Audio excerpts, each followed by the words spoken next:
Siiwayyaa Gulummaan jedhama. Siiwayyaa Gulummaa. Bakka nan jiraattu Ashawaa Meedaadha. Waaqayyo wanni inni naa godhe. Tole.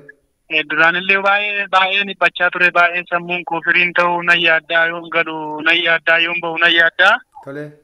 Erga nachii galee fayyinni koo sirriitti natti tolee bakka abjuunillee kan duraan na qaajjessu abjuunillee guddaan narraa badee. Hammamiif sirra ture amma afurrii akkasii godhu kun? Baay'ee naannoo ji'a tokkoon narra ture. Ji'a tokko guutuu si yaaddeessa? Ji'a tokkotu muluu narra ture. Yaa Waaqayyo galatu erga na cufee galee erga. Yeroo kam dhufte waldaa ifa fayyinaati? Gimbootii guyyaa 23. Gastaawusii dhufte?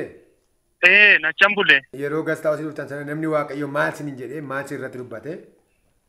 Namni Waaqayyo akkana bira ga'aniin fayyitaa amma fayyitaa ugabaatii kee fidii koottu naan jedhan. Hafuurri du'aa hafuurri hamaan sirraa cabeera. Hojiin balballi haaraa sitti banama ugabaatuu kee fidadhu koottu naan jedhan. Tole. Amma nan dhufa jechuutti hojiitu na ittise malee nan dhufa ayyaanu iyyoodha. Amma gaa erga galtee booddee sammuun kee nagaadha.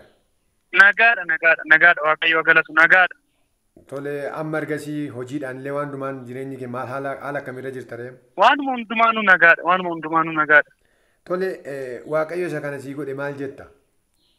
Galata isaaf galchuu bichaadha.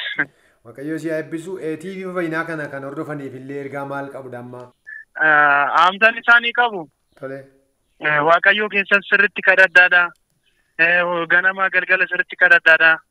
TV'n fayyinaa sirriitti baay'ee saba hundaa fayyisa. Akkuma jirutti hundaafuu gaariidha Waaqayyo hundaaf gargaarsa godha. Waaqayyo isin haa eebbisu hin jedhaan.